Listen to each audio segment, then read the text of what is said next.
So the scripture for today has three, what I think is unusual features. One, two very old people give birth to a child. Second, this child has a strange name. And third, the father, Zechariah, has a handicap that is taken away, whereupon he launches into praise about what God's doing. Okay, so let's go back to the first one. Two old people give birth. Well, okay, only one of them actually gives birth. But the dad did become mute during this time because he didn't immediately believe what the angel had told him. But the scripture here says that the Lord has shown them great mercy, and that the relatives and the neighbors and everybody around rejoiced with them on this birth. Now, wouldn't you like to be a fly on the wall to hear what people were really saying during this time? I would. Well, second, this child has a strange name. Okay, well, it's not really strange, but by giving him the name John, that would have been strange. John was a very common name, and it means Yahweh is gracious.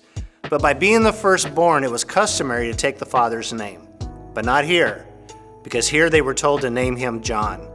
And so after the birth, when they went and had John circumcised, they asked Elizabeth what his name was, and she said his name was going to be John.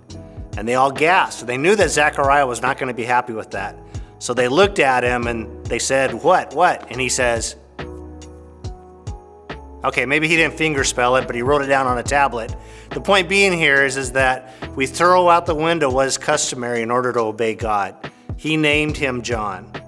And then third, Zechariah didn't have to finger spell anymore or write on a tablet, because by his obedience, God released him from this handicap. And how did Zechariah respond?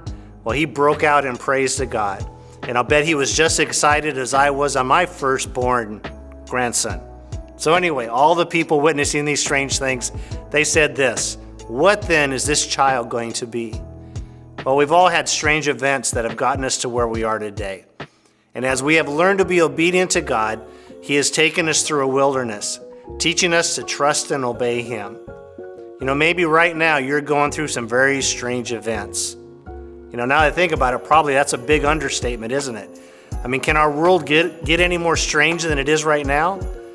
But if we trust and obey God, even in these strange times, we can't help but wonder, what then am I going to be?